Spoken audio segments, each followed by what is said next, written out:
ভয়ঙ্কর রাবণকে তো আমরা সকলেই চিনি। রাবণের কেনই বা 10টা মাথা, আর এই 10টা মাথা কিসেরই বা প্রতীক, তা জানার জন্য অবশ্যই ভিডিওটিকে শেষ পর্যন্ত দেখুন।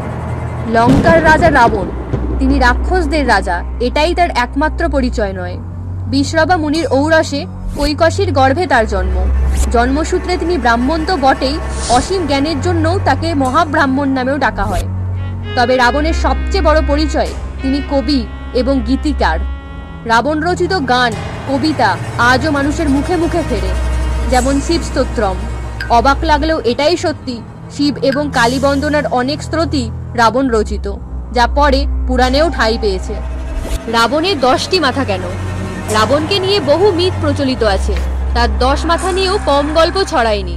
মহাকাব্য রামায়ণে মহর্ষি বাল্মীকি লিখেছেন রাবণের 10টি মাথা, 20টি বাহু, গাত্রবর্ণ ঘোরতর কালো, উজ্জ্বল চুল ও দাঁত এবং টকটকে লাল ঠোঁট ছিল। ইনি ময়দানবের কন্যা মন্দোদরীকে বিবাহ করেন। 4টি বেদ এবং 6টি শাস্ত্র ছিল রাবণের নখ দর্পণে। 10টি মাথার জন্যই রাবণের আর এক নাম দশানন। অনেকের মতে এই 10 মাথা 4 বেদ এবং 6 শাস্ত্রের প্রতীক।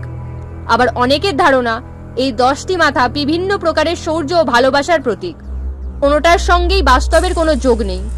আসলে 10টি মাথা রাবণের 10টি চারিত্রিক বৈশিষ্ট্যের প্রতীক। মহাজ্ঞানী হওয়া সত্ত্বেও যে চারিত্রিক অবনতির কারণে শ্রীরামের হাতে ধ্বংস হন রাবণ। চলুন জেনে নেওয়া যাক এই 10 মাথা কিসের প্রতীক। প্রথম মাথা কাম, যার বশবর্তী হয়ে সীতাকে হরণ করেছিলেন রাবণ।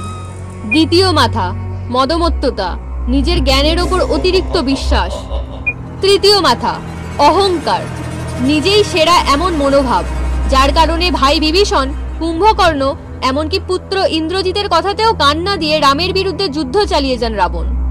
চতুর্থ মাথা লোভ, কোনো সীমা পরিসীমা ছিল না, যার ফলে শুধু পরস্ত্রী সীতাকে হরণ করেই ক্ষান্ত হননি, তাকে অশোক বনে বন্দী বানিয়েও রেখেছিলেন।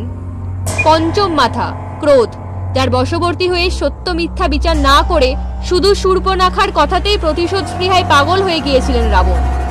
ষষ্ঠ মাথা মোহ, জাগতিক সমস্ত কিছুর প্রতি মাত্রাতিরিক্ত টান, এবং সেই মোহ বজায় রাখতে যত নিচেই নামতে হোক না কেন রাবণ তাতেও রাজি।